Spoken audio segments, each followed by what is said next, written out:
Okay. So, can you hear it now? Hey, Okay.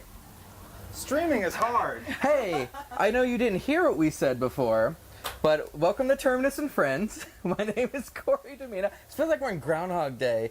Yeah. Oh, man. I got you, girl. Dun, dun, dun, dun, dun, dun. You got me. Hell is a broken stream. Hi, this is Terminus and Friends. I'm Corey Domino. This is Dylan Winterstein. We're here with our friend, Alexxiss Jackson. Hi, and everybody. we're playing Destiny 2. Would you like to give a brief intro about yourself and what you do? Well, my name is Alexxiss. This is actually great because the heroic event just ended, so now Oh, good. I'm not playing anymore technically. Like I kind of still am. Yeah, I'm Alexxiss, and I typically work as a director of photography or a camera operator somewhere in the camera department. I sometimes work as a first AC. When I started off, I was more so in post production. I was telling them a little bit earlier. You were talking about that a little bit, yeah? Mm-hmm. Yeah. But yeah, now like I typically am hired as a director of photography or camera operator. I also do a lot of music videos and stuff like that. So yeah, I kind of wear a bunch of different hats depending on what's going on. What do you normally shoot on? Besides Destiny 2. Hey. Good one. I own and operate a Blackmagic Ursa, the original like big body one. And then I also sometimes, depending on what shoot I'm doing, we'll use the Ursa Mini Pro. I just shot a metal video this past weekend on a Red Epic.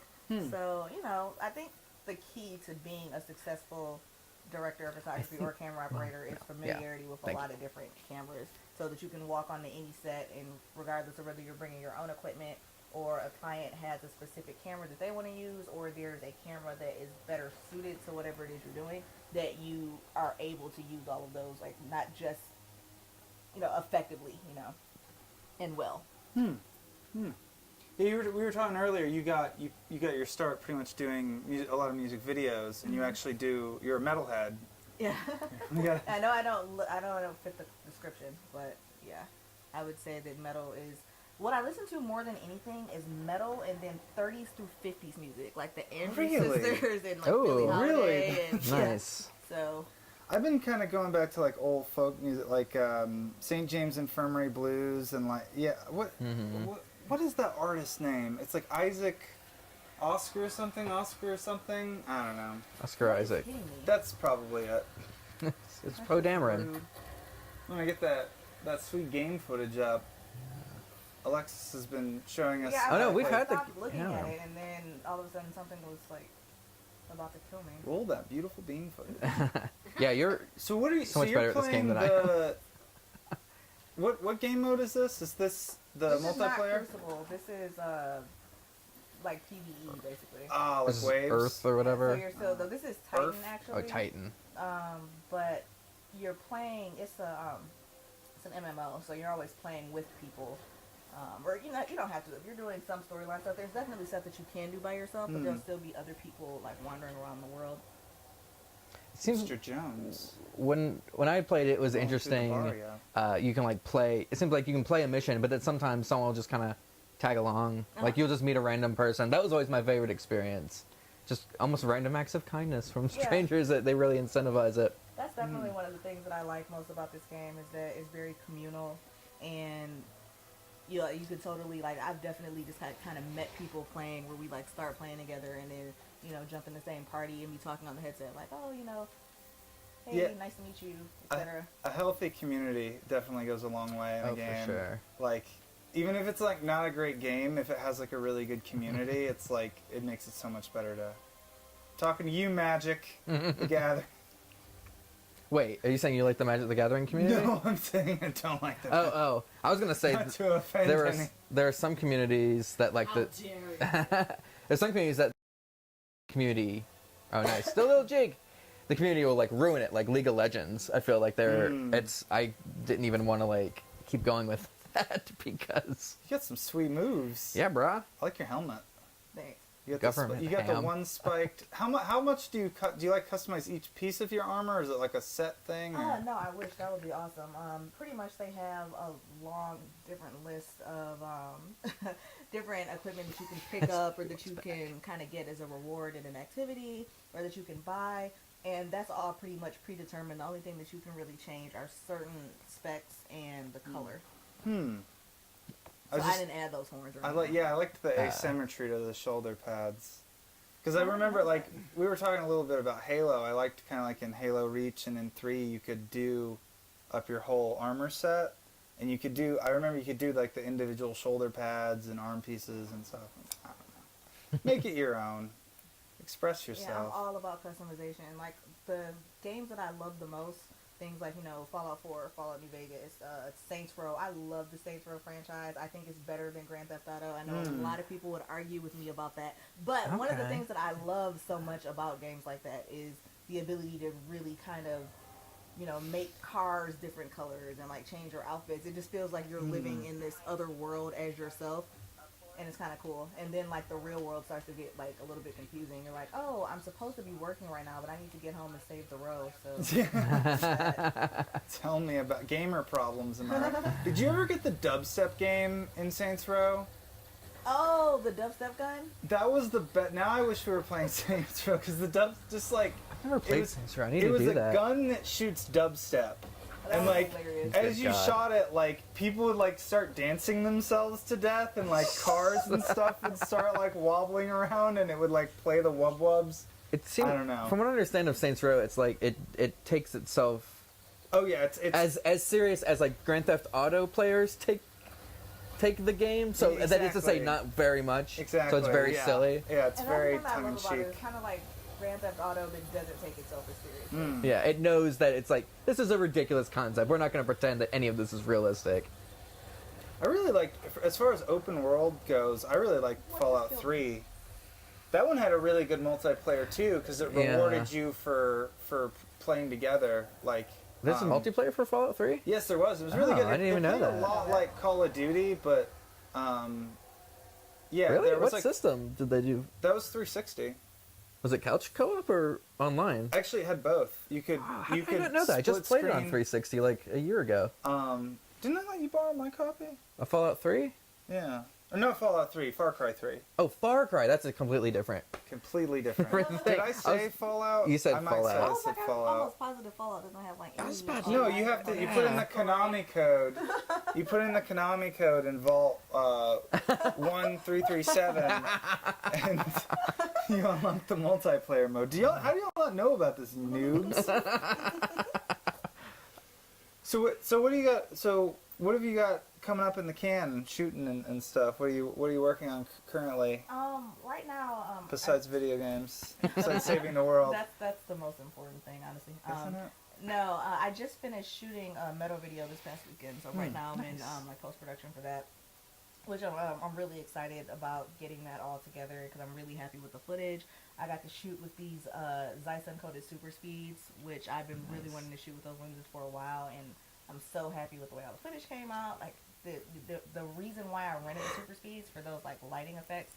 All did exactly what I wanted it to do, so I'm really awesome. excited about starting the editing process for that. So what's the specifications of the super speeds that make them like what technically do they do that normal lenses don't? Like, Well, basically, so the coating on lenses is specifically designed to prevent lens flares because yes. lens flares are cool for artistic purposes, but you don't want lens flares on like Jeopardy. Yeah, You know what yeah, I mean? yeah. So most lenses have a coating on them that is specifically designed to decrease the amount of flares and ghosting and stuff like that.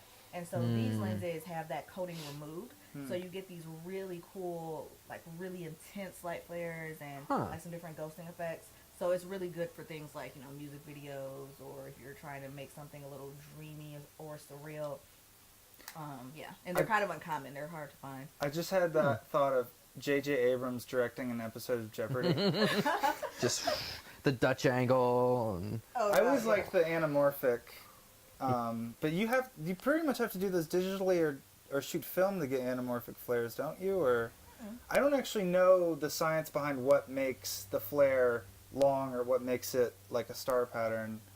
Basically it has to do with the lens, you know, like spherical lenses, which are basically kind of the other lenses that aren't anamorphic lenses, because the lens elements are shaped differently, like that's why you get flares that are shaped differently from anamorphic lenses. Okay. So, for example, in Batman versus Superman, they got these special lenses from Panavision where the flares were designed to, instead of coming out that blue color that you normally get, to be a little like blue and red to match Superman's like, wardrobe. Interesting. That's really cool, actually. Yeah, so because I would have imagined they would have just done all that in post. They would have just slapped all those. Yeah, and we'll fix it in post is one of those phrases in the industry that just like makes actually one of my coworkers wrote a really interesting blog about that. It's like don't Editor do that. problems. You can fix things so much faster and do them so much better if you just did it in actual production.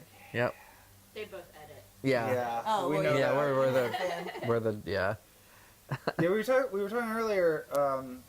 You started editing and you broke into cinematography, and you basically just you said you basically just studied up, and then people started hiring for it, right?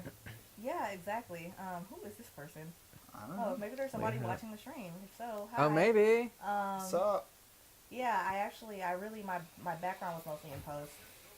Like I said, like post and then music videos. My first, like full-time gig out of college was a paid internship at a post house in the Detroit area. And yeah, that was definitely my focus and my strength. And then when I would be doing music videos, I felt like lenses and camera technology was kind of a weakness of mine. And I decided that I wanted to fix that.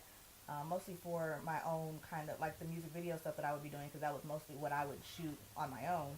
And then, where is this person? Who's shooting me? stream snipers. Oh.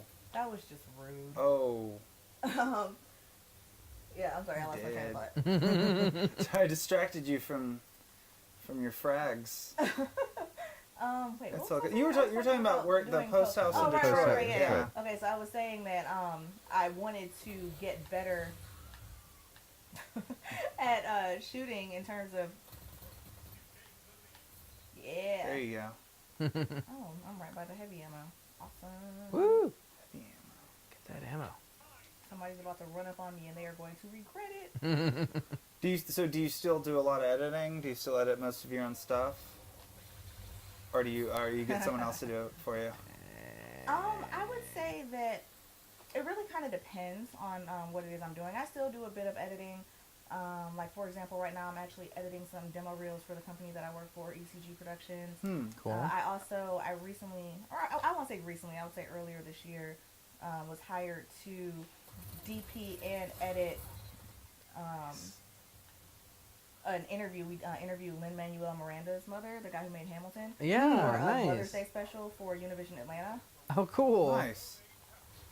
Does she live around here? No, it was in Manhattan. So we flew to Manhattan, oh. and then I edited it here. So yeah, I was the director of photography and editor for that. We did like a 3-camera setup, and then I had to, edit all of that together and color correct it, and then prepare it for broadcast. So yeah, I definitely do still edit occasionally, but I would say not quite as often as I run cheese. What do you typically use? Have you gotten on the Premiere Pro train? Yeah, it was a long time coming. I resisted it a lot. Like, I just kind of stuck with Final Cut 7 for a really long time because Final Cut 10 is garbage. Yeah. Oh, yeah. Yeah. For sure. Okay, let me get away from this person that's shooting me because I can't see them. Oh, Dude. dude. So, again, I lost my train of thought. We were talking about. How Final You don't have to- we Final don't- Cut Pro X is garbage. How Final Cut. Well, that's one of those things. I feel like that's just kind of a generally understood fact. So. Yeah. We switched over fairly early because After Effects works really well with Premiere, and we were doing After Yeah, Effects we do a stuff, lot and of we're motion graphic stuff. so yeah, we were doing a little bit of we only did Final Cut Pro X for a couple months. I think everyone hated it. And yeah, then, when I started here, y'all were using it, and I was like, why don't you just use Premiere? yeah, I don't. That was dumb. I don't think I was in the office. I was on tour at that time. The funny yeah. thing to me is, like, when I was in college, and I'm pretty sure I've told this story on the stream before, but I'm going to tell it again. When I was in college, I used Premiere, and I had a teacher who was like, professionals are never going to use Premiere. Final Cut and Avid are the standard. Nobody's going to take you seriously if you use Premiere. So I learned Final Cut, and then as soon as I graduated, it's like, oh, Premiere's the standard now. And I think that, like, honestly, they kind of shot themselves in the foot with Final Cut 10 because so many editors jumped ship then. Yeah. Before then, it was like exactly like you were saying, like, people didn't take Premiere quite as seriously, and now I would say Premiere has like overtaken Final Cut. Oh, for sure. The nice thing about that though is now you don't really need a Mac to edit. I feel like you used to pretty much have to, because everybody was on Final Cut, and it's like sometimes you have to trade projects with other editors. So like you pretty much had to have a Mac or a Hackintosh or something. Yeah. But now like PC is a lot more viable for editing and post production in general. You could also trade XMLs a lot easier. Yeah. Yeah. But you could also trade XMLs with Final Cut 7 a lot easier, so you could have... Laptop to... Yeah. Our producer is showing off her gaming laptop. A lot of stickers. A lot of Wish you guys could see it. It's great. It's great. Asus Republic of Gamers. Yeah. Mm-hmm. Oh, should we talk about the armor in games for women again? Oh, I don't think that got... Yeah. We lost that. Well, I thought that was an interesting conversation. It's not as poignant now because you can't really see your character. We were just making an observation that the breastplate for the female characters in this one is actually a proper breastplate and doesn't have the cupped boob. Yeah, you're saying that like if you actually had the shape like that, of it would works like out that if you had actual boob plates like cup form fitting and got hit in anime the style, chest, it would just punch right into your sternum. It'd like cleave your sternum in half. Yeah, and just smash your heart. So you're breaking my heart. So if you're gonna have coverings, just make it one flat thing. Like the more you like know. Reboot. Like remember that show Reboot? I do remember Reboot. When are we gonna get the gritty reboot of Reboot? The reboot. They've been talking literally for a decade. They've been talking about. I remember in Wired magazine saying a thing. That don't need to happen for 200. No, Alex. it would be terrible. Actually, I heard the reboot of Reboot's going to be like humans. It's like mixture live action and like computer generated stuff. Like humans get sucked into it, which sounds terrible. Because one of the cool things. Just make Tron 3. One of the cool things about Reboot was that humans and users, as they call them, were revered as like gods. So it kind of, I don't know, it kind of defeats the whole purpose of like. They had this weird like metaphysical. Anyway, that's kind of how Tron is. The users to all the programs are like gods. Like Flynn is in. Did you ever see Tron Legacy, Alexxiss? Either? I did. I love that movie. The dude in cyberspace. Yes, I love that. Well, the thing is, Jimmy, I didn't man, really that's see just the original Tron in real time, obviously. It's know? not Well, yeah. great. No, it's not. It's not I great. watched it specifically I like it, for but it's not watching great. the new one. Oh, wow, we're kind of getting our asses handed to us right here. We're probably distracting you. You're not used to. Well, the thing is, a lot of times I play like with a fire team or with my my clan. So we'll be in like headsets talking to each other. Oh, you got a clan? Yeah, well, that's game terminology. I don't actually refer to people as clans. Like that's What? I was wondering what the. like. Oh, Most people my don't posse. like the things that are associated with that word. Yeah. Yeah, that's like game, whatever. Yeah, that's what it's called in the game. Typical. A party, That's a clan typical. or Do you whatever. have like a clan name or whatever? And it's Terror Squad. Or Terror like Squad? Yeah, Eric is in my clan. Oh, nice. Yeah. So yeah, we play together a lot.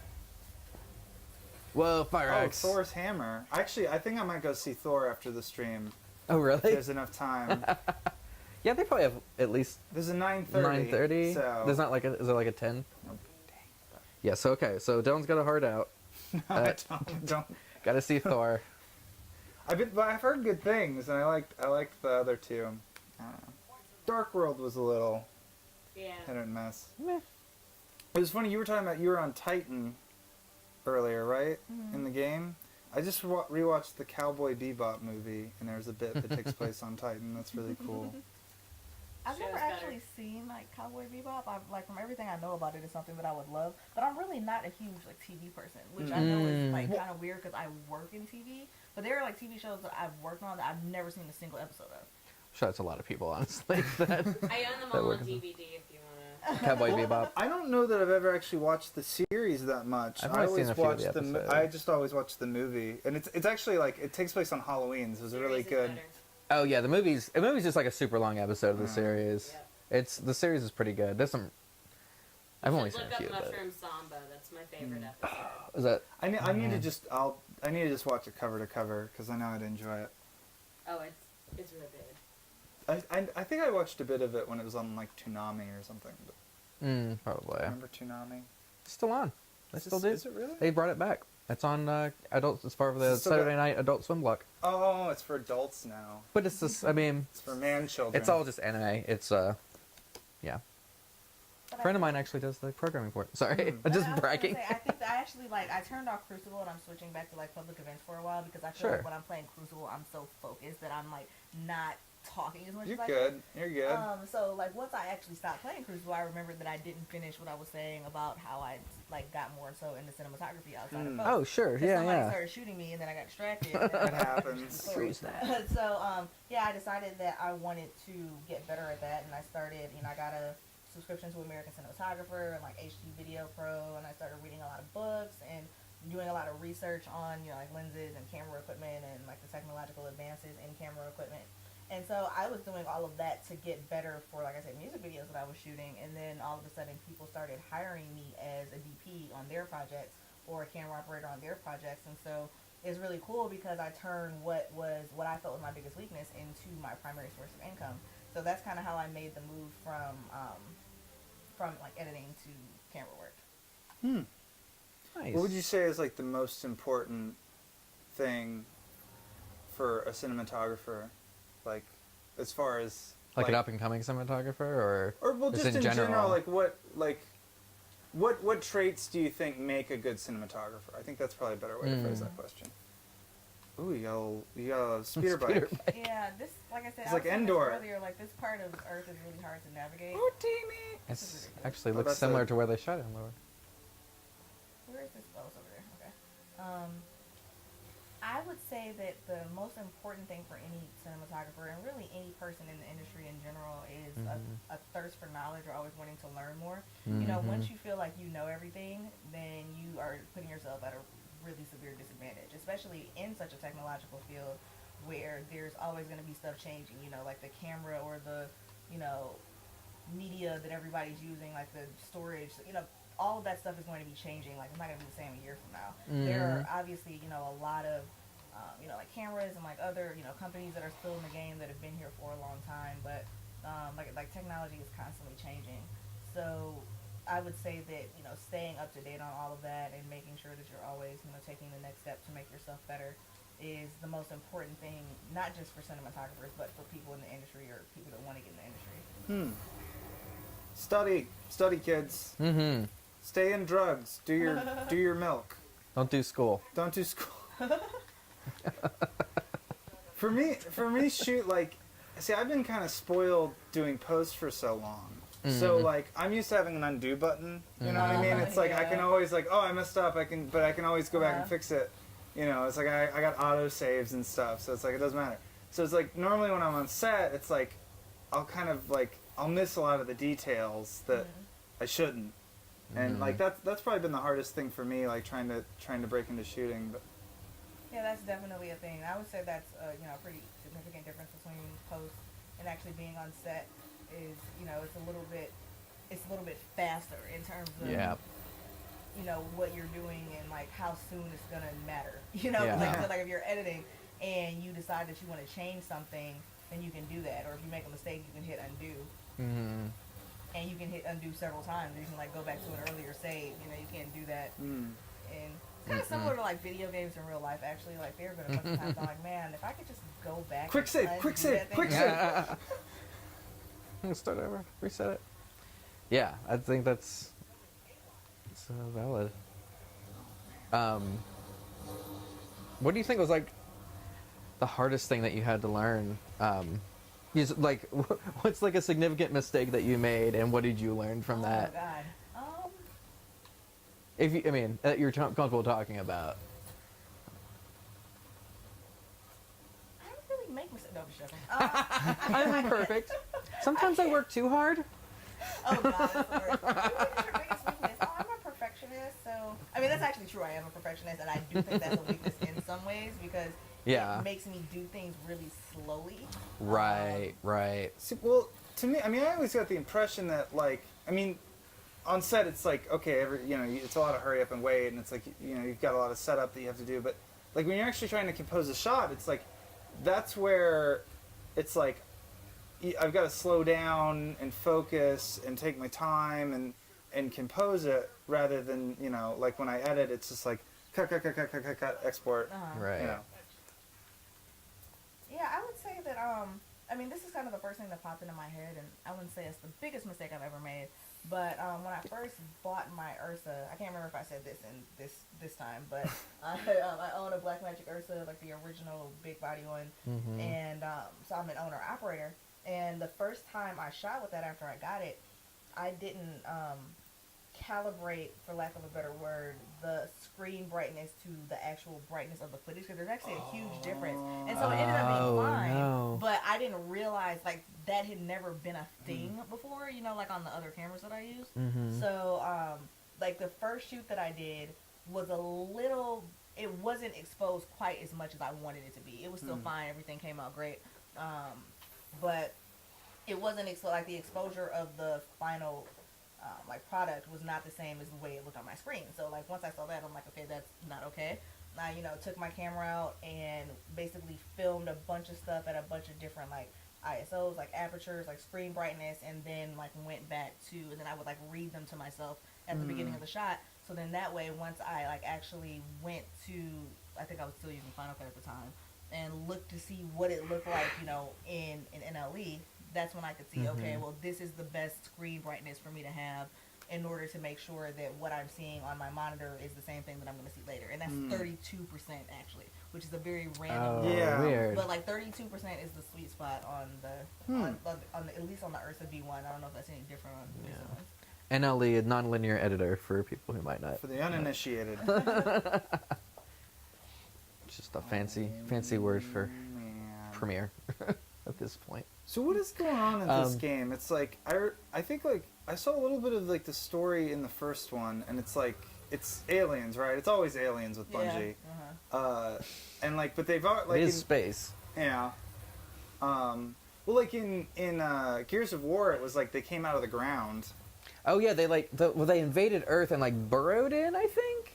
And then came out of the ground? I didn't know. I never got that impression. I thought it was like an ancient race that lived. Because like what it was is there was some kind of like it was called emulsion or something. It was like a lava like glowy liquid that they were using for power, and it's like it was like awakening the Balrog. Like they dug too deep and too greedily and awoke something in the darkness. And cause a doom. No one. Okay. Oh yeah. We get it. We all get it. We've seen Lord of the Rings. What I meant to say was, you said you mostly play for multiplayer, but I don't know if you like the synopsis of what's going on. But yeah, so basically, like the way the game starts off, and this is what I was saying, like that part is interesting to watch.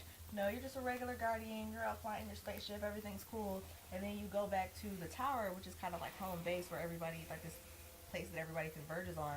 And it's like in flames, and you're like, oh my god, what's going on? So then you like fly towards it, and you find out that this dude named Gaul is trying to basically like take over this thing called the Traveler, which gives Guardians their power to be immortal and stuff like that. And so Gaul like puts this thing on the Traveler, so then like Guardians can no longer be immortal, and like they lose this thing called their light. And so then after that, you don't have the same regeneration capabilities, and you have to go through a bunch of things to get that back, and then ultimately you have to like kill Gaul, is kind of the gist of it. Okay, so it is kind of like Metroid, where it's like you start with all your powers gone, and then you have to like get them back. Right. Oh, that's a lovely cathedral out on. Oh, you're on Earth now, though. Okay. Yeah. I was about to say it's Gothic architecture on. Well, haven't people already colonized these planets that you're seeing? So like it still would be like Earth architecture just on another planet. Like it's not like it's aliens, right? Like Masonry. Earth looks very much like Earth. The other planets have like machinery on the Yeah. They're all bases, industrial. you know what I mean? Like it looks like the Guardians have a base here, not like Right. except for one of the planets has like kind of a museum, looks like a university. Oh, cool. Like so essentially people were like studying there. Is it Mars?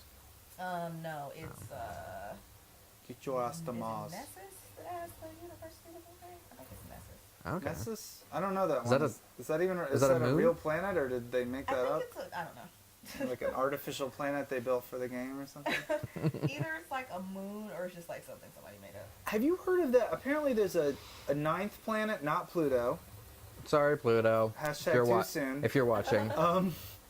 But there's a supposed ninth planet. Yeah, and it's like we're pretty sure it's there because we observe like the gravitational effects On the sun, right? Or another planet? or just on just the solar system in general. But we haven't like observed it directly, and I think it's interesting that like we know how to do that.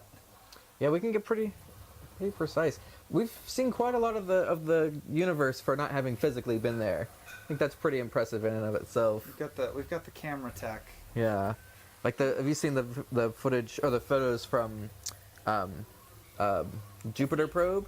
Oh yeah, It looks those gorgeous. are great. It's just amazing. Oh man. So, always found it fascinating that Jupiter obviously was a god, and most of the moons are named after his mistresses. And we sent a probe called Juno, which is actually his wife. To check up on him. He's picking up the party. And then she was gonna like crash, and then it's gonna crash on the planet. She's gonna mess him up. That's really funny. And who said astronomers don't have a sense of humor? Alright,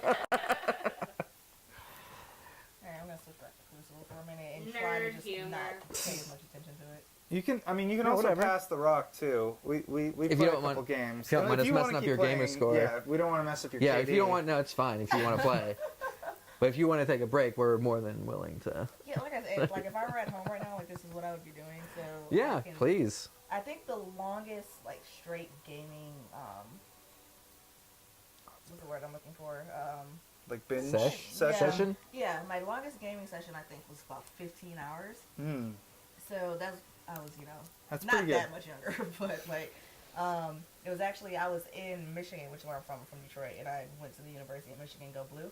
And it was the night before the Michigan State game, and I was staying at my mom's house because I went back here. I was like living here at the time, but I had gone back and I was staying with my mom, and I took my Xbox with me as I often do.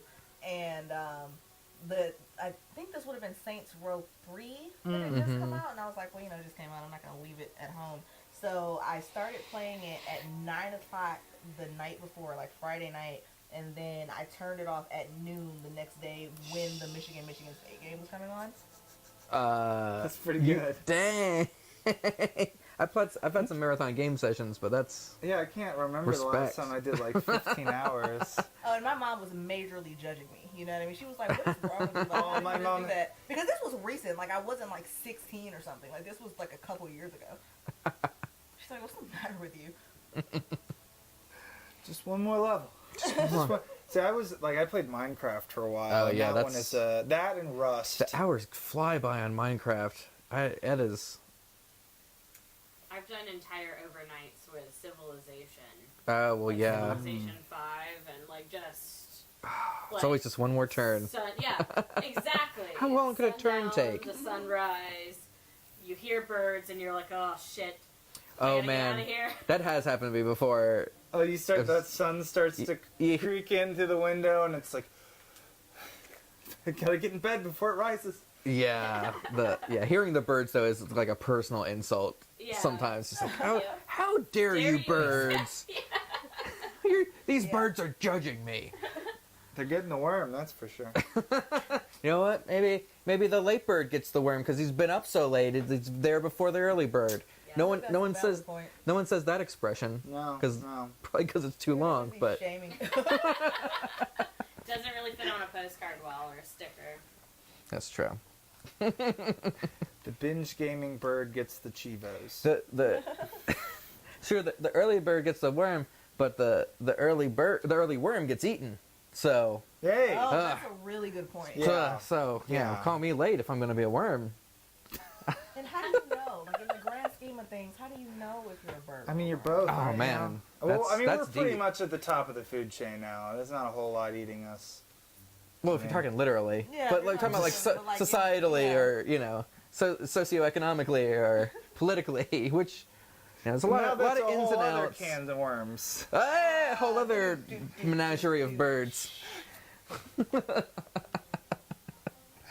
Such a good word. Menagerie. There's a card in Dominion Menagerie.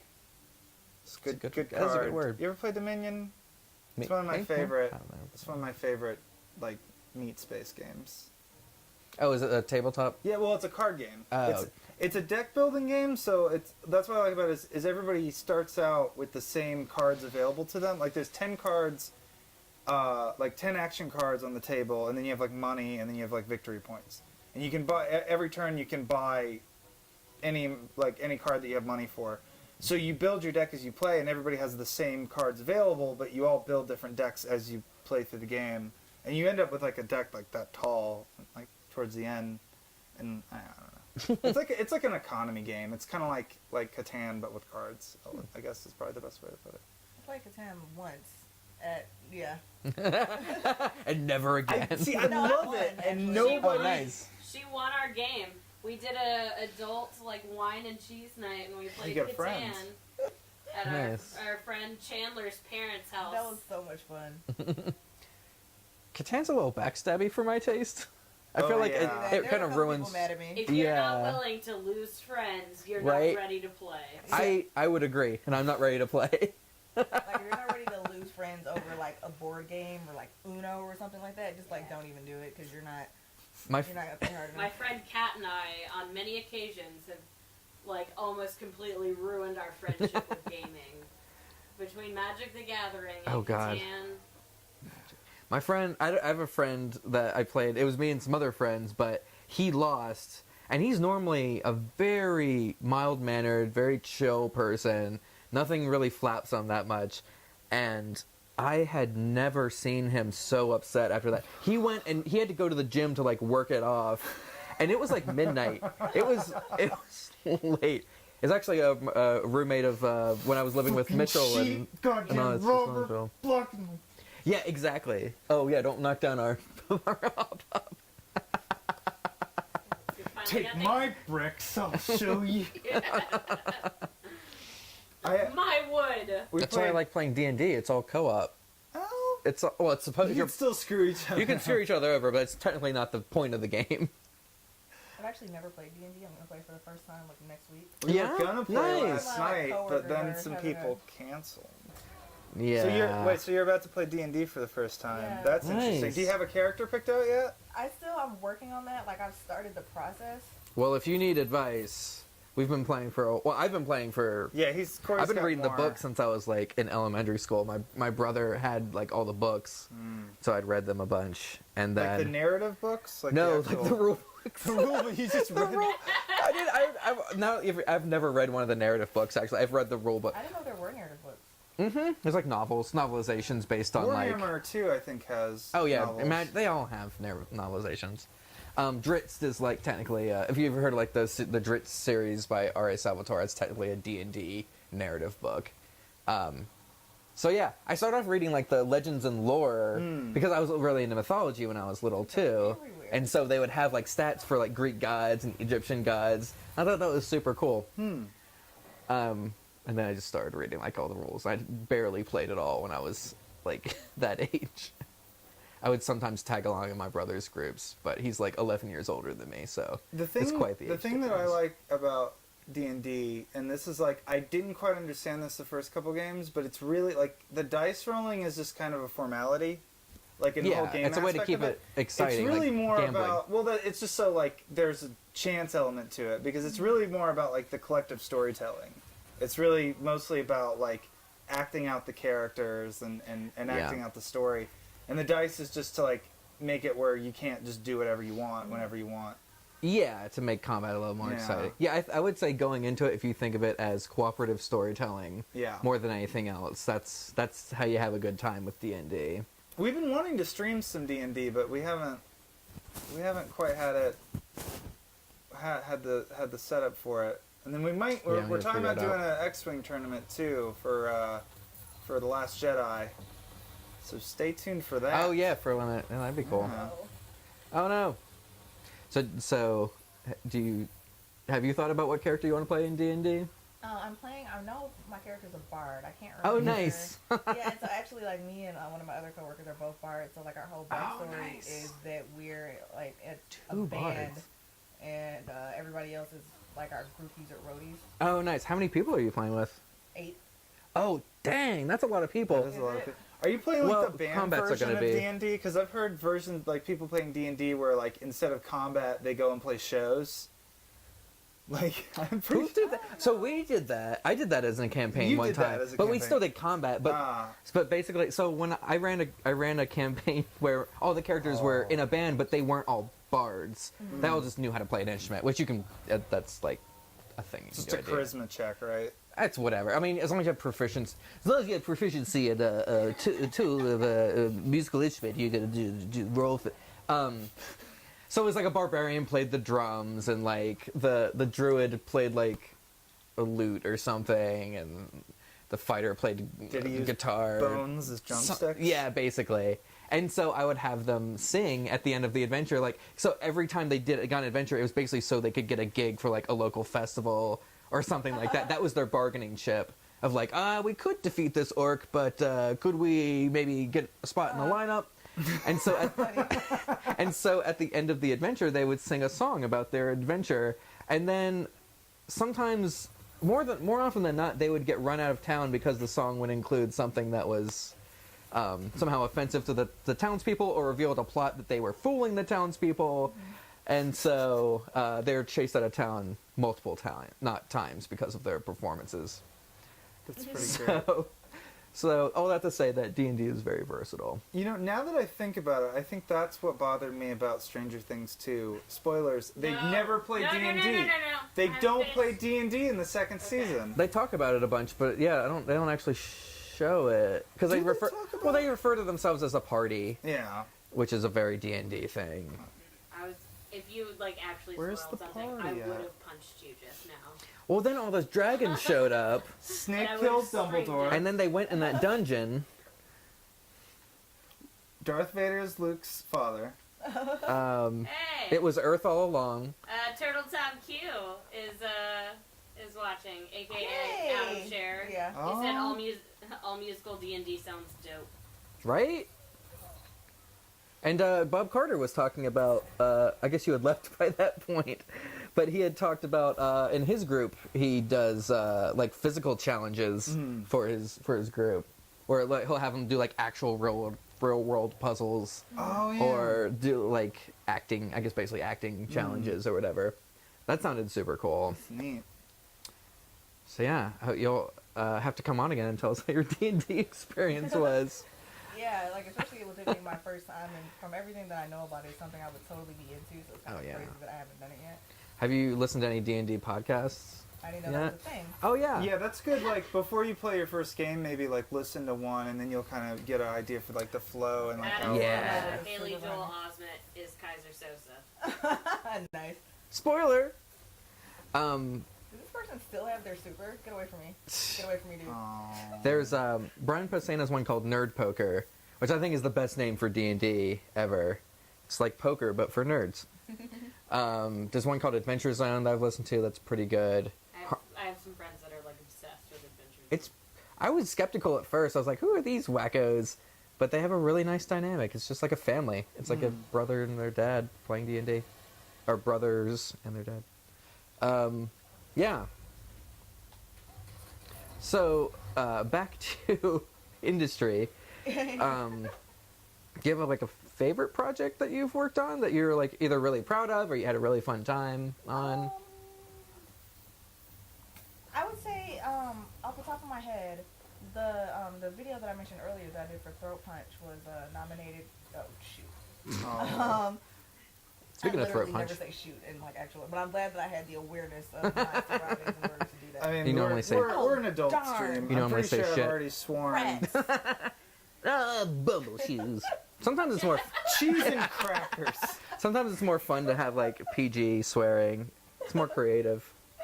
But yeah, Nah. so the video that I did for Throat Punch was nominated for Video of the Year in the Georgia Music Awards that year, which was pretty cool, and was shown in some different film festivals in like Australia and here, and so I would say that probably ranks up there kind of high for me, especially because of the reception that it got from different entities. Nice. I also I DP'd a sci-fi film last year that's in post, and it feels like it's been in post since the beginning of time. But I'm really excited about like that. You know, going through the post production process, it's really effects heavy. You know, like flaming swords and all that kind of stuff. Nice. So it'll be, you know, really I know cool a to have pretty it on good my reel compositor if you need an extra compositor. Really? Corey's pretty good I'm himself, not too. bad, too. He's pretty. And I'll have to pass that on to the executive producer. I'll have my people call your people. Oh, man.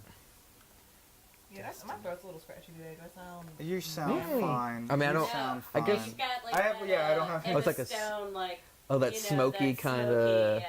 Yeah. have I don't a know what your saying, voice sounds like when I was normally. So. It's just like I don't know. I can't tell.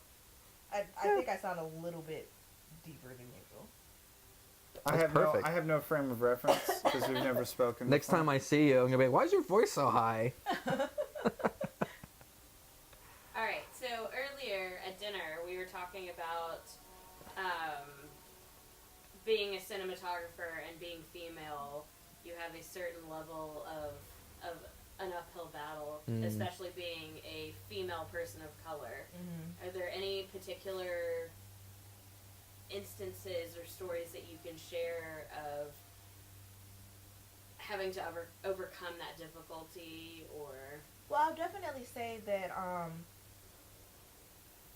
that a lot of times people that do not like fit the description of what like a director of photography or whatever the position is have to work a little bit harder to prove themselves. Like they aren't like if somebody walks like if you walk onto a set and you're like I'm the DP, like people are just gonna Yeah, automatically I be got like, the "Oh, beard. right." I got the glasses. Yeah, I don't. I got the.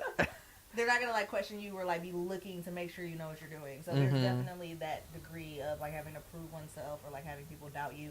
I was recently on a. Oh yeah, I was recently on. Is that a friend of like yours? that's Eric Weiss. Yeah. Oh, nice. Mean Mugga. I was recently on set. It was like a whole lot of people. It was like the first day, and I was like walking around. And I had 4 different people ask me if I was a makeup artist. So if I was really a makeup artist. Hair and makeup. And I was like, no, I'm a camera operator. Like women can also do that. I don't understand. It happened literally How like does 4 that times work? in like Wait. a couple different ways. Like first, people were like, "Oh, you're a makeup artist, right?" Or you know, somebody says, "Oh, are you?" I don't remember what the girl's name was. They're like, "Oh, are you so and so?" And I said, "No, who?" They're like, "Oh, you know, they were saying that there was a makeup artist named so and so," and I was like, "Well, that's not me, and also I'm not a makeup artist." And you know, obviously, no shade against makeup artists, but there's definitely, you know, I posted something online about that, and my friend Jessica said on Facebook.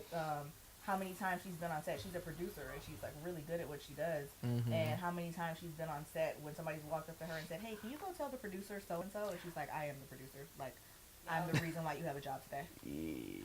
Yeah, But you don't got one tomorrow. It's definitely not shade against hair and makeup. They're No. amazing at what they do, but just the assumption The type, that yeah, the that is type. the only job that a female could possibly do on set. Right. Cameras. Setting. Camera's very phallic Yeah. object as well. It's- There's a yeah. There's a. I mean, have you ever seen Love Jones? It's been a Love while. Jones. Yeah, it's a indie like romance. But there's a scene. Like, one guy's like a photographer, and there's like a scene. I just remember because we studied that in college, and there was a scene where, like, because he's always photographing the girl, and then she turns the camera back on him, and it's like a symbolic power thing. And at least that was Or what like my flipping the male gaze. Sure, I don't know. It's like, sure. I went to film school. I know things like that. No terms. But Well, if yeah, you're- you know, yeah. there's like what I was gonna say in terms of this, you know, topic. You know, like in theory, I get it, but it's also relatively offensive when you think about it. Oh, for sure. And you know, like in the history of the Oscars, now you die. Well, as long as you take the other person. down. Yeah, that's all that Take him matters. down with I you. will totally kamikaze this right now. Mhm. But yeah, you know, in the history of the Oscars, like there's never been a woman nominated for best cinematography ever. Mm. And you know, going back to what you were saying about me being not just a female DP, but also one of color. You know, this year, this past Oscars was the first time that even a black man won best cinematography. Like, ever. Right. That was Bradford Young. So, Well, maybe you'll be the first. Which movie was that? It was one that he did last year, and I actually don't remember the name of it, and I'm a little ashamed because I should. But where's some of it? Ooh, nice. Oh. Blood for Blood for blood. I love the medals. They like sound so hardcore. what are you doing? Nice. You're just punching everybody to death. It's the Fight Club because you're Tyler Durden. Yeah, exactly. The first rule. Oh shit! We broke the first rule. Oh damn it! How do you refer to it then if you don't talk? You don't. I'm gonna go to that thing later. Yeah, I'm gonna go to my support group. Gosh, that's nice. That was annoying.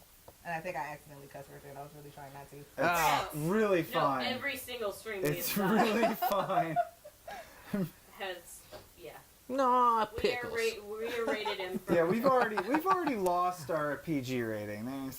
Sorry. Maybe PG in the 80s. Before PG-13 happened. Yeah, I remember going to Blockbuster and getting PG movies that were like from the 80s and like late, yeah. And I was like, Dad, it's PG. Can I watch it? And he's like, sure. Oh, Blockbuster. But yeah, you know, Yeah. definitely, like, what I was saying is You that should just wear a you shirt know, that says I'm the DP. Actually, I have on a shirt that says Oh, all do I you have- care about is my camera and like 3 people. Perfect.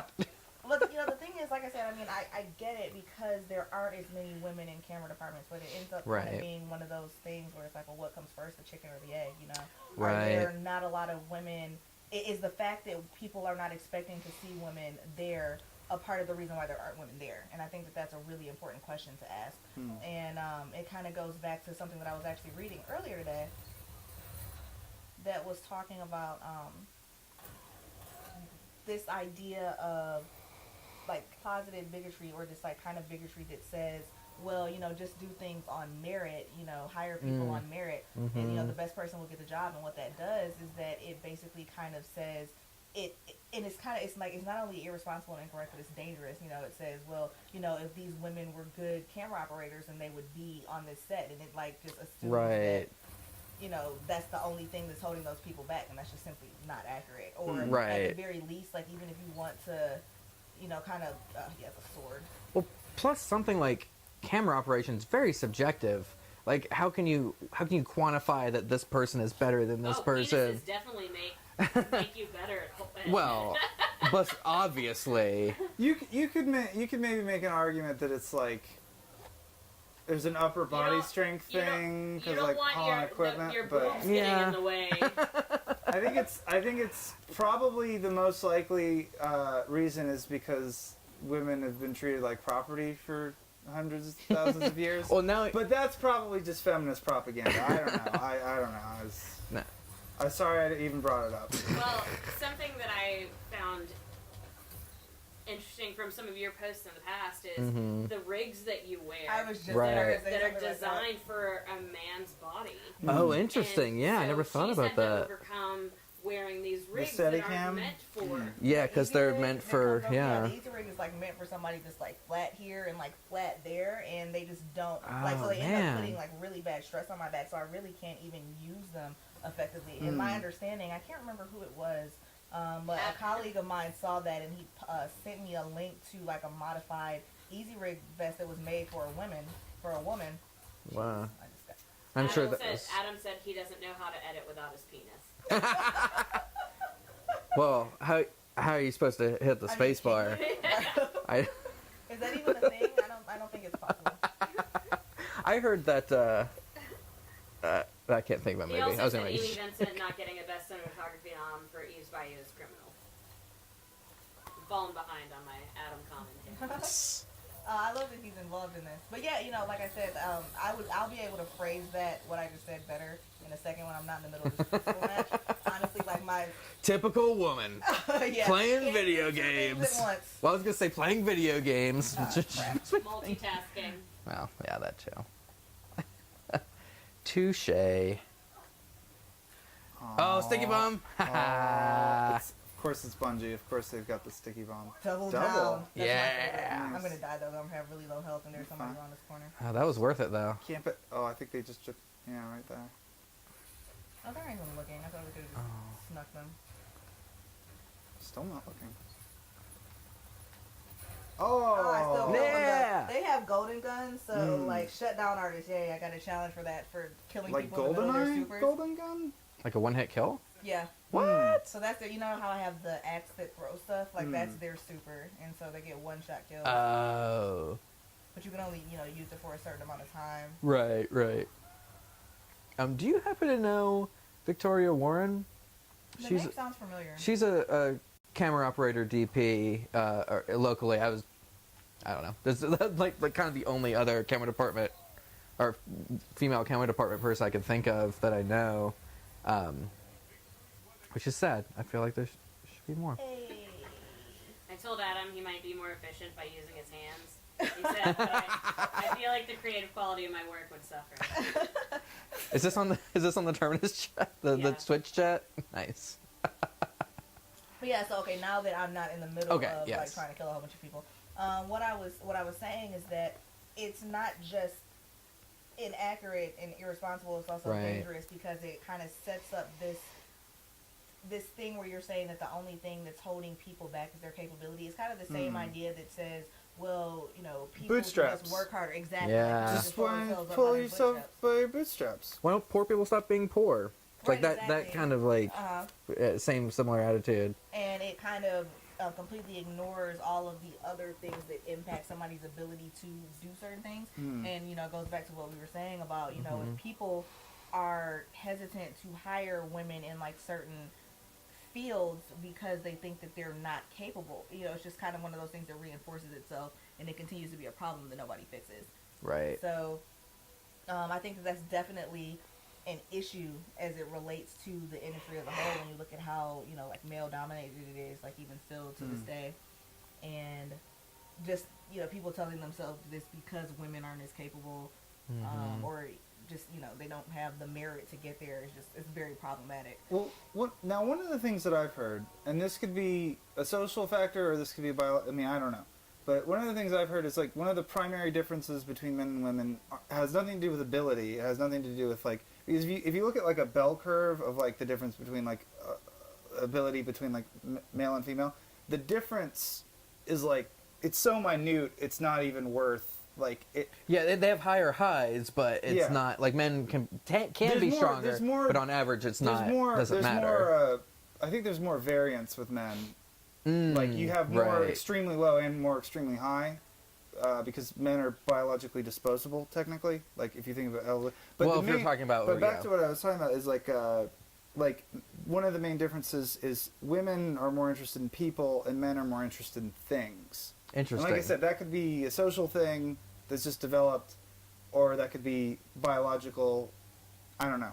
Or simply a trend, which may not even, you know, necessarily. I'm not saying it's a biological imperative, but it's a trend over a certain amount of. Like you do see that in industries where women are more prominent, like even in good jobs, like in like not just like, but like therapists and primary care stuff and like that, is women will do really well there. So I don't know. I mean, that might have something to do with. So would you think it's a societal perception of that, or it's like I said, that actual... might just be from gender norms, like because you know, boys and their toys. Sure. But you know, I like to give people the benefit of the doubt, and I think we're in a weird place in our society. It's like it's very transitional. We've kind of realized that maybe we should treat everyone as if they're a conscious, autonomous human being. But we still have all these. That just happened in like 20 years. Yeah, in the past. I mean, not all of us are there yet, but enough of us are there yet that it's like we can have these conversations. And it's like, so now we see all these differences between us, and it's like, okay, which of these differences are legitimate, and which of these are from oppression? And it's like, I don't know. We just have to figure it out, I guess. But I hope that your DP career continues to flourish, and I hope maybe you get to be the first female Oscar-winning cinematographer. DP, yeah. See, all that oppression just means you get to be the first. Adam said. Look on the bright side. Adam said, "Phone and TV is in desperate need of diverse creators. Yeah. People are hungry for experiences outside of their own. The same old is not working anymore, and the industry execs know it." That's very true. I would very much agree with that because I feel like. Yeah, if we're trying to tell stories, then we need to diversify the stories that we're telling. One of the people that I have like the most respect for in the industry was an old teacher of mine, and she posted something recently, and she was talking about, you know, like Hollywood as it stands is kind of like, you know, your old grandfather is the only person who's allowed to tell stories at the dinner table. Mm-hmm. And like no matter how interesting your grandfather's stories are, eventually they get old. You know what I mean? Because they're all told from the same perspective, and he's only gonna have so many stories before he starts repeating ones that he already told. Right. And I think that that's a really valid point. Like the more voices and the more diversity that you have. And one of the other issues that is, I think, kind of starting to change, especially with movies like Get Out and stuff like that. Another issue is very often, movies that are made by minorities with like mostly minority cast. Other people don't go and see them as They're readily. perceived as Yeah, they're minority. like, oh, well, these don't have Right, shit. right. It's this kind of this idea of what's normative in our society, and like how people say, well, this doesn't have anything to do with me, so I'm not gonna go watch it. Right. Or, like, this doesn't reflect my experience. You know what movie I thought, did you see the second Guardians of the Galaxy movie? Mm-hmm. I thought that movie really did well at, like, having the ensemble cast, because I felt like everybody kind of got their own little arc there, like Gamora and Nebula and Star-Lord and Rocket, Yeah. so it's like you kind of got, everybody kind of had, like, no matter who you are, I feel like there was somebody in that movie that you could identify with really well, and I really like movies that do that, because that's what reality is. Like, reality isn't just one hero going, like, killing all the bad guys and defeating the villain. Reality is an ensemble and a community of people, all with their own stories, and so... I mean, that wouldn't fit for every movie. Oh, but, certainly, and there's definitely, like, the hero circle all movies is... must now be Guardians But of look the at Star Wars. Like, Star Wars is an ensemble cast. It's like Luke Skywalker's kind of like the hero, but so is Han Solo, and so is Leia, and so is everybody else. It's like those are always because, and also, like, every time you rewatch it, you can kind of focus on a different person and kind of like look at it more from their perspective. So I don't know. Well, it's, going back to what you said about how movies with mostly a minority cast or crew, how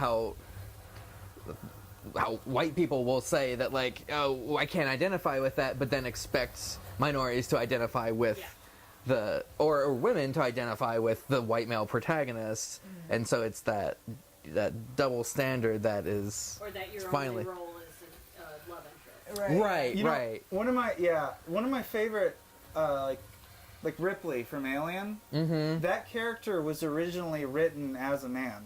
Right. They just casted Sigourney Weaver as that character. But it's just funny that it's like that character being a man or a woman ultimately, like, I guess it kind of, like, because there's in the like, sequels it matters a little bit more, and it feels like they did try to tailor it more for a woman. But there's a certain thing where it's like, I don't think you necessarily want to just write it for a man and then cast a woman, because there's certain experiences that women have that would be unique that you would want to include in the story. Because if you're just telling the same story with a different actor, then it's not a different story. It's still the The same. motivation is not the same. the point is, like, even though, like, there's Alien is a weird one, because it probably would have actually been about the same. I don't think that there's anything in Alien that could have been. The point is like, for the most part, our conscious experience is probably a lot more similar than it is different. I mean, like, as far as, like, you're eating, you're drinking, you're sleeping, you're pooping, Yeah, or like, Oh yeah, girls don't poop. I forgot girls don't That I poop. didn't. no, when they excrete the rainbows. Yeah, when you fart rainbows. When we shed our glitter, What is have we totally lost you now, Dylan? I've been lost. I've been lost Where for are the we? past 30 minutes. Oh, Sorry, I didn't mean to derail. No, I'm just thinking. I'm stuck on rainbow farts. But yeah, to go back to what you were saying a Yeah. second ago, I think that that's a very real thing. This idea of like how we're socialized and how, to some degree, because those are the stories to which we've been exposed, it's like, okay, well, even if I don't see myself in this, I'm gonna watch it because that's what's on TV, and that's kind Right. of been the experience of certain groups of people in the United States. So so it becomes one of those things where this group of people has no problem watching movies that don't have people that look like them in it because they're used to seeing that. But then other people who have not experienced that, I'm kind of trying to like dance around, like, you know, the same. Yeah, I know what you mean. It's hard to kind of like Adam do said that, your but old Hollywood grandpa is on his way to being replaced by Donald Glover. Yeah. Lena Waithe. Nice. yeah, Donald Glover and Jordan Peele are two just amazing filmmakers right now. I don't know why. Among several others, I don't know what it's. Well, the two and two. Oh, we could totally talk about the Thanksgiving episode of Master of None, since it's almost Thanksgiving. Oh The yeah, episode that Lena that's a Waithe great. won for. Yeah, that was a great episode that she like wrote and. That episode was the crown I have jewel no of context that for Oh, season. you haven't watched Never it? seen this. Oh, it's Okay, such a good sorry. show. All right, we won't get into You can it. spoil it. I don't. Yeah. Oh, you I'll haven't? watch it. That's too bad. Not It's spoiling it. It basically, she writes, the episode is her experiences told over several years. right as And like through yeah. Thanksgiving, family Thanksgivings. Well- And it's the story of basically her coming out as a lesbian to her family. Mm-hmm. And this, if you will, the signs were there all along. Her family just chose not to Right. recognize it. And then also with her being a lesbian and a person of color, it's Yeah. the discussion that's not often had in those households and Right. how it differs. It's a, Yeah. I highly recommend it. It's an incredible episode. Well, it's Even also if you just watch that out of the season, it'll stand yeah. alone. I mean, that's also a good example of something where, like, if you had written that episode for a white male, and even if it was for a gay white male, it would not, like, you couldn't just transfer it. Yeah. Like, that's just not, it's just not the same. That's not necessarily a realistic depiction. But Whereas, if there were face-hugging aliens in it that burst out of your chest, well, yeah, that's true. I mean, You got me that would've there. been There were. interesting, Too. Yes. Adam said we interviewed Lena at the Emmys right before she won for writing that episode. She's unbelievably cool and inspiring. Nice. Always happy to hear that people I look up to are actually cool in person. Nice. Yeah. She seems I'm like she'd so be glad cool. that Adam is contributing to this. Yeah. Should have had him I on. met Burt Reynolds this weekend. Oh, yeah? Where? I was working the Rome International Film Festival. I need to just mic you at this point. Yeah, so What are you can you doing hear over there? Can you hear yourself in the Okay, good. I'm a loud person, That's so good. Adam, can you hear me well enough? Have to wait about 10 seconds for the delay. Oh yeah. What are you loading into these? What are the? So basically, so they have these different public events, right? And all of the public events have a way to turn them into heroic events. And with heroic events, you get more clan points, you get better rewards. And so with this particular one, the way that you turn it from a regular public event to a heroic event, I was trying to slide that dude, is by the spider-looking things will drop those arc charges, and you have to deposit them in these things, and then another dude will show up. Interesting.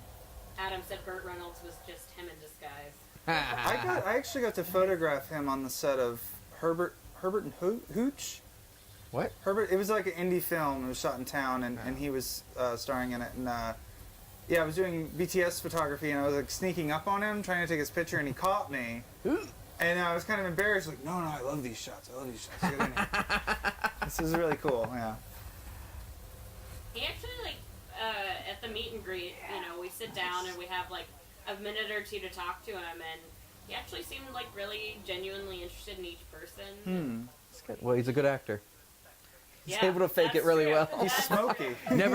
You never trust an actor, Yeah, especially a good one. fair enough. How old is he now? Really old. 70s, 80s? Yeah, he's definitely in his 80s. Oh man. Is he really? Well, I guess that makes sense. 81. When was the last time he was in a movie? By the way, Google says Herbert he's Hooch. 5'11". He is no longer 5'11". I can. He Yeah. was in Archer recently, which isn't him like actually acting in it, but he did like voice work on Archer. Oh, nice. Yeah. That was a few seasons ago, though, wasn't it? Or did he do Yeah, another a couple one? years ago. Yeah. Actually, I'm a couple of seasons behind on Archer. I Like, watched Archer and the- Game of Thrones are really the only shows, and Insecure are the only shows that I like really kind of follow as they're going. But I need to I'm a little catch up late on Archer. Insecure. Did you see the ones where they go to L.A.? Like I think saw those. that's the last season that I saw. So I saw like no, the first the- 4 episodes, and then I never finished. I really like that. Like like going to LA and doing the whole mystery thing, like it freshened it up a bit, like because that show's been running for forever now. Like the drug running, The Vice, the Vice season. Vice ones, that was a little clunky for me. Like I couldn't really, but like I don't know. I like, and then they go back in time. I think after that season, and do Archer Noir, and that was really That was fun. the coma. Something like that. Because he was in a coma, and then that was like. Spoilers, Corey. Well, you already said it was. You already said back in time. Well, it could have been a time machine or reincarnation or a parallel universe, man. So, you know? I'm sorry for our viewers who aren't caught up on Archer. Yeah, you should be. We had one of the was an background angel artists on stream. Archer on one of our Nice. the episodes. Tedwood Strong. He's my neighbor. He's an awesome dude. I don't even know if we've mentioned. Have we mentioned tonight yet that? Well, we mentioned it, but we didn't see it. No, Now we we can actually see the. You're talking about the armor, right? No. The guy who does the voice acting. Oh, Bob Carter. Yeah, Bob Carter. was in Yeah, this. we have to find the Iron Guard to find Bob Carter. Yeah, I Do think you know where if he he's the is? if he's the Iron Banner dude, the Iron Banner dude is only there on like certain weekends. Like Iron Banner is a famous event that they only have. So He was seemed to Thanks, think it was an Bungie. enemy. So Oh, I don't know. Hold on. Maybe if I just look it up. yeah. I'm gonna look it up real quick. Iron Guard location Destiny 2. This is all like, what is the Iron Guard? Yeah, it says Iron Guard voice uncredited. What? No, he's credited. Well, this is what IMDb is telling me. Who is the Iron Guard? If there's some Reddit post credited- that's like, who is the Iron Guard? Then how is he uncredited? If he's on That IMDb, means doesn't that that mean he's just means he credited? wasn't listed in the credits on the game. Oh. But he's listed on IMDb. That's, yep. Iron Banner, Jeez. Iron Guard armor. Well, that was Yeah, they must have Bob Carter's renamed done it. voices for like Street Fighter, and Mortal Kombat. Smite, We talked Mortal about Mortal Kombat Kombat, earlier. Dragon Ball Z, Full Metal Alchemist. Oh, yeah. Like Hmm. we had him on 2 months ago. About, His yeah, wife September owned a studio in Atlanta. the and they're neighborhood just- studio. The neighborhood studio. Neighborhoodstudio.com. And they are fantastic people. They're awesome. We talked about D&D with him, too. 'Cause Yeah. he runs, like, a couple games. Nice. Yeah. I guess we aren't going to find him, though. Aw. So, no idea. Unfortunately. Whatever. Sorry, Bob, You if got you're anything? watching. Got anything you want to plug tonight? Yeah. You said you You got a just shot a book? thing Yeah, that's upcoming. Yeah, I shot a music video for this Alabama metal band called Hellbent, and it'll probably be a little bit of time before that's done. You know, because I just finished shooting it. You know, it's Sunday night basically, so still like going through the footage and gonna start the edit soon, and then moving through like color grading and stuff like that.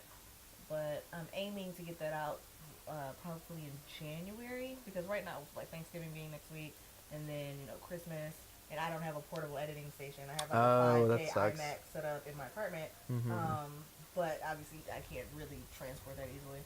So that's something that is going to hinder my editing speed a little bit.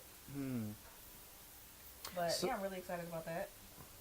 Well, what if you have any plans for, like, since we talked about people having stories, do you have any short films that you would want to do, or any movies that you would want to do, any stories that you would want to tell? That is a really interesting question. In terms of my storytelling, I would say that like generally my medium of choice as it relates to me telling a story is a music video. I Okay. tend to work on other people's short films, and they hire me as like I said, like a DP or a camera operator. I have not written a short film since I was in college, actually. So it's Right. been a while. I do still occasionally write like short stories or like poems, but oh, he's almost dead. Okay, there you go. But yeah, I haven't written a short film, like, but I'm always interested in like collaborating with other people where if they have an idea, Mm-hmm. if they have an idea, they have, a budget and can, pull together at the very least equipment. Yeah, I tend to get with other people on stuff like that and not actually write the stories myself. But which is, like I said, kind of a departure from the way that I was when I was younger. because I used to write a lot, you know, when I was younger, and eventually I kind of moved out of that, and I don't quite know why. I kind of did this. I stopped writing too after a while. Tell you what did it, the video games. Yeah, it's the I video also games. stopped writing. But God, this is so I'm sad. actually just. I leave it to the people who are good at it. So I'm actually just Yeah. illiterate, is what that is. Corey can attest to this. Yeah. We have to give them notes in hieroglyphic, or like pictograms. Speaking of good writers, if Adam's still out there, Adam's a fantastic writer. Shout out to Adam. Shout out to Adam. Adam.com. You gotta- His name is Adam Scherer. Well, that's All probably right. that seems like a Tuesday to me. Yeah, I think this might be a good place to kind of wrap her on up. All right, then Yeah. just a reminder, submissions are now open for both films and You games. guys see that? It was pretty awesome. Oh no, I missed hit it. 2 people with like a rocket at the same time. Ah, I missed it. It was really cool. I really enjoyed it a great So deal. submit your films and games, or Alexis will hunt you down with a rocket. Jeez. Our badges are now on sale, and we are going to be at the Hilton in Atlanta on June 15th through 17th. Yeah. So check out TerminusEvent.com. Go to terminusevent.com. Tell them Terminus sent you. And Alexis, what is your website so people can find Oh, yeah. you? www.sfpoetic.tv. So that's S is in significant, F is in facetious, POETIC.tv. Cool. Do you have any socials you want to share? If you have like, I don't know, some people put their professional stuff on social, like Instagram or something too. SF Poetic is kind of everything. That's my Twitter. That's my Instagram. That actually comes from, you know, I mentioned that I sometimes still write poetry, even though not as much as I used to. But I did slam poetry when I was in college, and that's where I got that alias from, because that was my like slam poetry name. Your slam poetry name was SF Poetic. Mm-hmm. Nice. Cool. Well, Adam says he's lazy and hasn't written a feature in a few years. So get on it, Adam. Well, Adam's been doing so much, and he's been doing like a lot of editing. So I feel like, you know, honestly, that's probably part of the reason why I stopped, is that I just started doing so much other stuff. Yeah. Well, creative expression comes in a lot of different forms. It doesn't have to just be writing something. And if you're kind of scratching that itch, then, you know, you don't necessarily need to put words on paper. Yeah. It's too close for me to hit him with a rocket. I would have died. Well, But what a way to go. I do that sometimes, but right then I, you know, decided to. remember, the third rule of Project Mayhem is trust in Tyler. It was such a pleasure, you all. Yeah, thank you so much Thanks for for coming coming. out. That seems That's- like a that's stream, good. everybody. Good Thanks, night. everybody. Good Happy night. Tuesday. We just wave until it goes away. That's our Just until they get